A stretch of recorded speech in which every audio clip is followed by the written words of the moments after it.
Jonah, we appreciate you being with us. What did you think of the Dallas Cowboys debut? Yeah, listen, I'm not a huge fan of moral victories and defeats, but they really impressed me. They looked way more buttoned up than I expected. And for a first-time NFL head coach in Brian Schottenheimer to have his group ready to go on the road on an Eagles banner night and to have really a chance, multiple chances there towards the end of that game that had that crazy weather delay. All the things that went into that wild game to still have a chance towards the end against the reigning champs, I thought kind of spoke to, maybe how solid he's built that culture. That's been the talking point all year or all offseason is this culture legit? And it'll still have to get tested as the year goes on. Yeah. But the early answer to me is that the Cowboys have something here. And are they good enough to make a run? I don't know. But early returns that was better than I think a lot of people expected.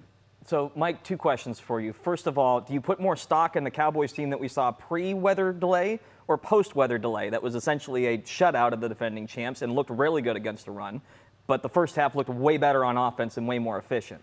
Let's start on that part. Yeah, because it cuts both ways, really. Right. Because pre-weather delay, the offense looked great, but the defense looked quite porous. Post-weather delay, offense went to sleep.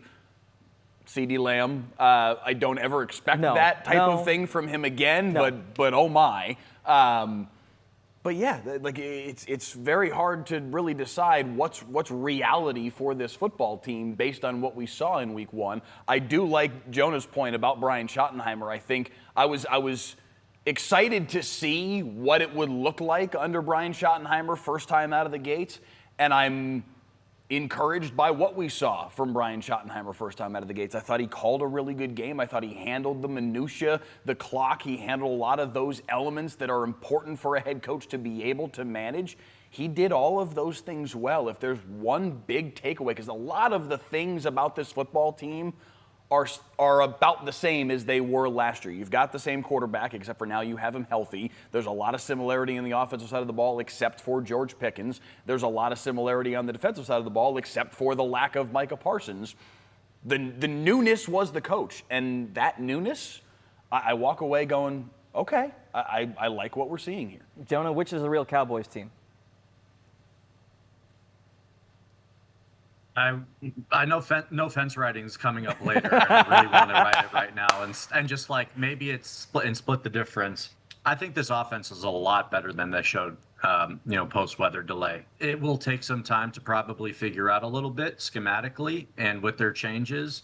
But I lean towards this offense being able to put up, probably 24 points a game, at minimum, I would hope.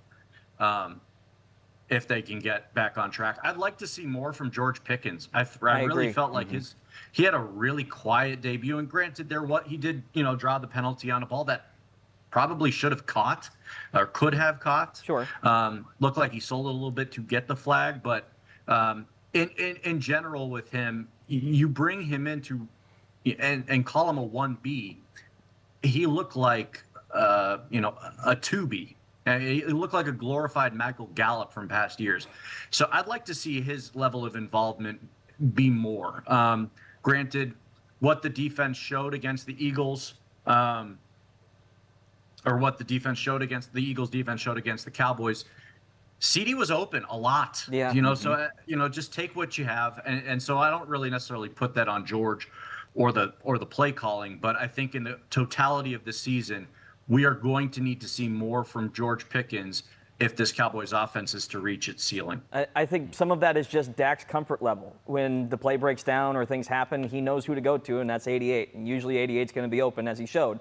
Again, we don't expect him to whiff on some of those big plays, because if he makes one of those catches, we're talking about a very different outcome here. Not only a different outcome, but I don't think we're even talking about the offense post-weather delay. Exactly. If that happens, because they probably go in and score, and they score 27 in the game, and nobody's blinking at 27 points, and there's not that goose egg in the second half, and this whole thing looks and feels a lot different. Right. So my other question I was going to bring up, was this game more about how Dallas looked or how Philly looked? because I do think a lot of Dallas's early offensive success was because the Phillies were kind of grandstanding a little bit. They were puffing out their chest, taking dumb fouls, letting Dallas convert on 3rd and longs with stupid penalties. I mean, like, this felt they like helped them. Yeah. no, absolutely. But I came away as impressed as I was where Dallas was concerned. I came away a little bit frustrated with how Philly played. I feel like it matters that they didn't have Jalen Carter.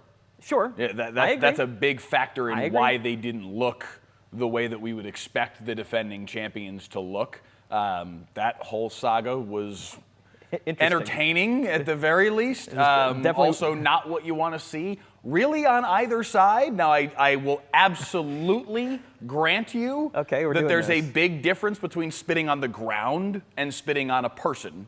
There's a giant chasm there. One is an ejectable offense, clearly, as we learned on Thursday night. The other is not, and the other, well, it wasn't seen, so that probably matters why it wasn't penalized either. But I don't even think that was a penalizable offense because he spit on the ground. The nod and the smile makes you wonder a little bit about what was in Dak's head in the moment. A little bit of poking the bear, that's all I'm going to say. But yes, you're not getting flagged for poking the bear, and there's really not anything fundamentally wrong with poking the bear. He just got the bear to attack. Usually it ends up bad in that situation. Jonah, your main takeaway from the game is what as we move on now on to week 2 and a full week of preparation? I would say that it was a good place to start. I think across week 1, and this is historic for the NFL, week 1 is such a weird week. I mean, teams are still figuring out what their identity is, who their playmakers are going to be. Every week it feels like, every year week 1 is the aberration. So I'm not going to put a whole lot of stock into it. It's just one out of, the 17 that, we can, use to define this Cowboys team. So I'm going to kind of reserve my judgment a bit there. And I know that's not a sexy answer, but I like what I saw from them. I need to see more. And, they have a chance to go out and show that next week.